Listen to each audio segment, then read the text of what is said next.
When we talk about vintage dresses, two terms get used interchangeably. Those terms are house dress and day dress. To many, those are the same or similar, when in fact, they have differences. In this video, I'm going to talk about the history of the day dress and the house dress, as well as explain the differences between them. If you want to find out more, keep watching.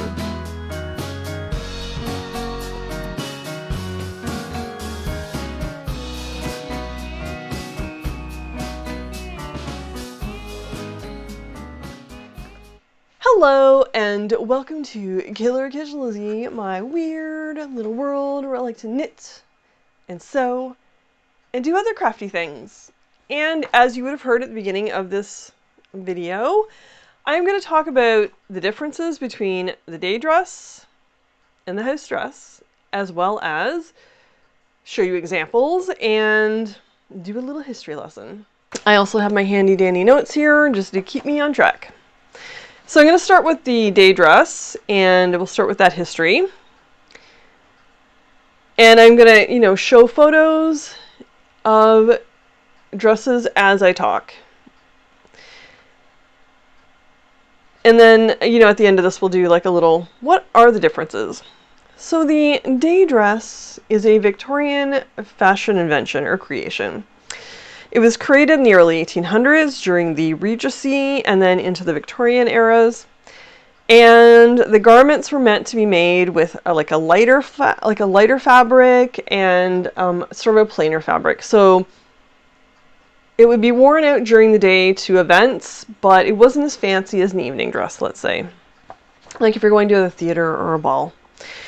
The original day dress of the Victorian era was typically made with higher necklines, longer sleeves, would have simplistic embroidery, and some intricate style, possibly like buttons, or some lace, but it would be way less extravagant than an evening dress.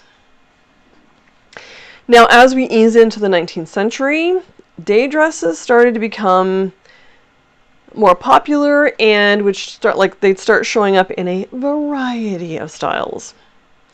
These might include heavy crinolines underneath to give a poofier skirt, and then very obvious bustles. I love the bustle. I love the way the bustle looks. I like how ridiculous it looks, but yeah, so now they're becoming a little more stylized and a little less plain and a lot more fun. And also now sewing machines have come into play for home sewers. They're more affordable and fabrics have become a little less expensive. So rather than going and having a dressmaker make your dresses, a lot more women were able to afford to make them at home. Patterns, instructions were available, things like that. And then we move forward a little more, and now we're into the flapper era.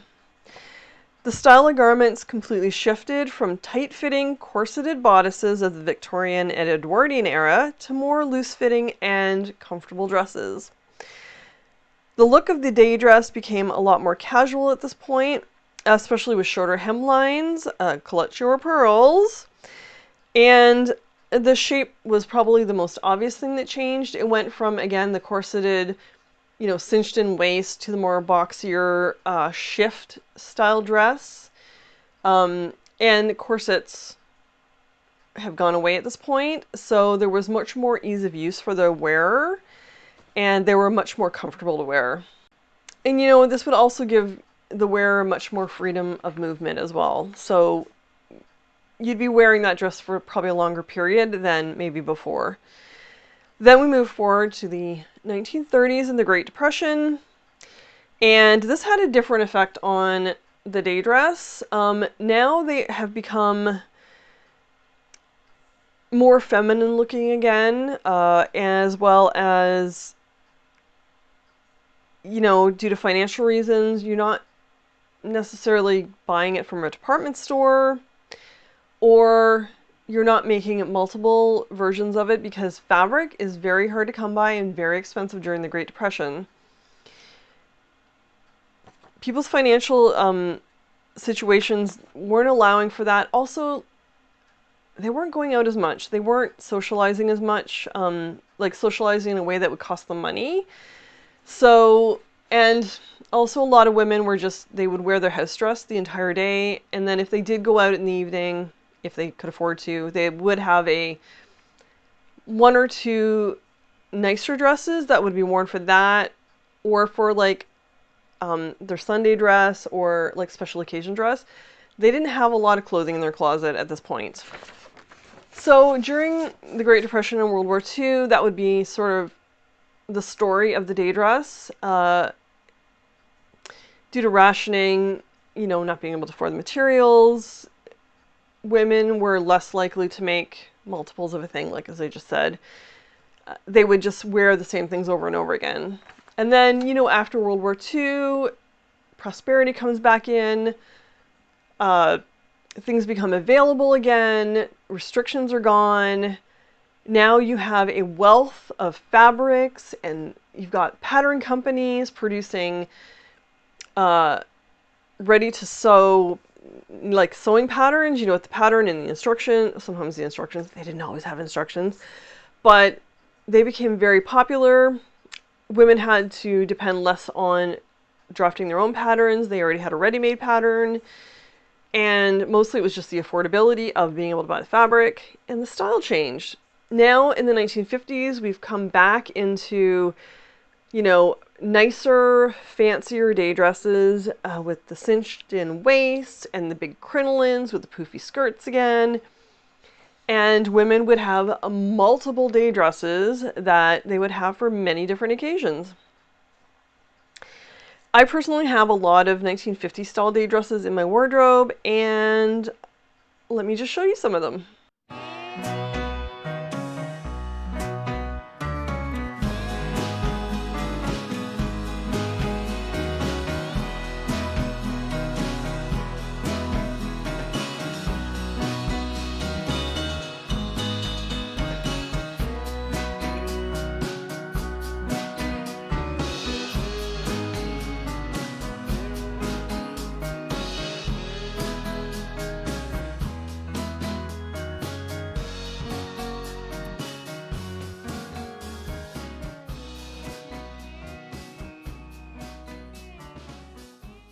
Now for a little bit about the house dress.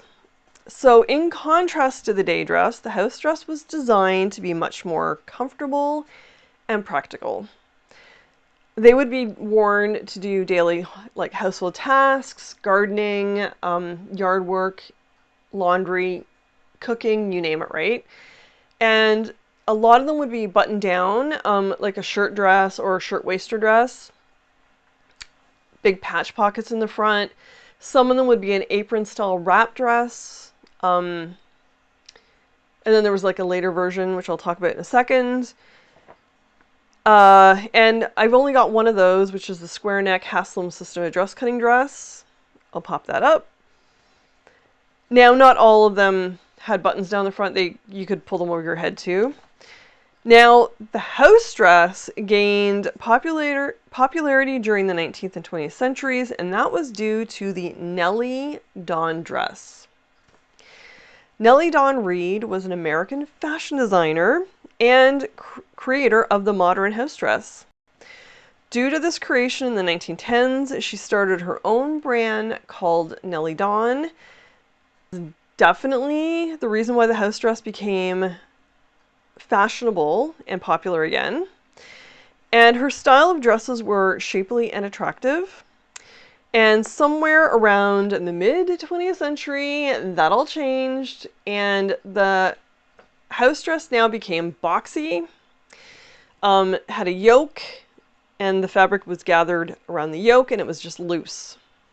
Kind of looking like a kaftan, that type of style. Sometimes buttoned down, sometimes not. And that's a style that you're probably going to be more familiar with.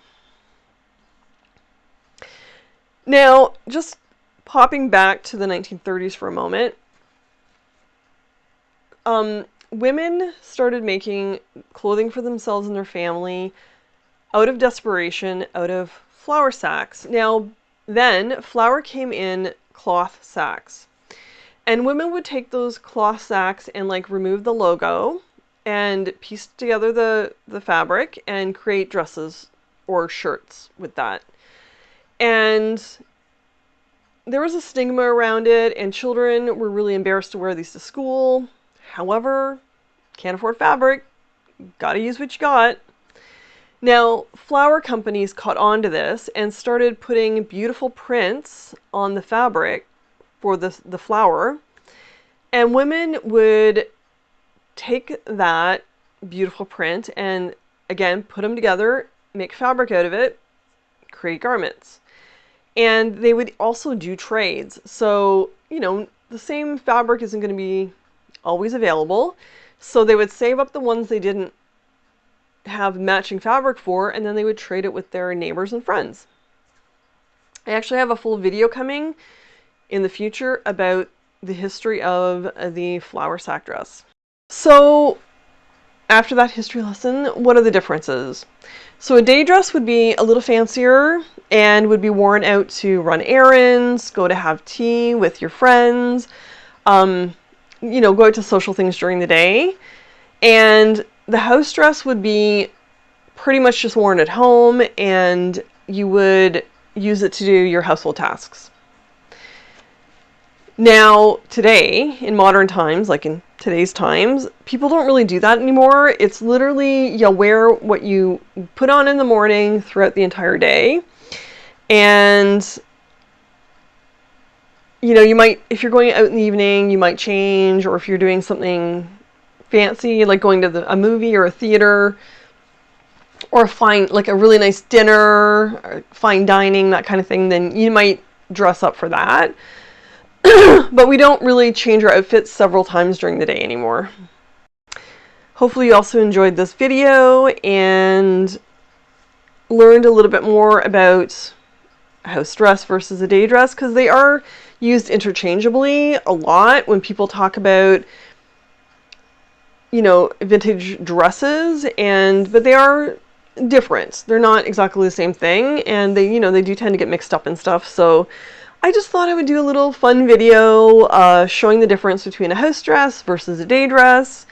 I hope you found this video to be fun. It's a shorter video, not as long as most of my videos, but I just thought it would be a fun video to do. So if you like this type of video, give me a thumbs up. Subscribe if you don't want to miss any of my content. I have a lot more fun videos coming. And yeah, until next time, stay kitschy.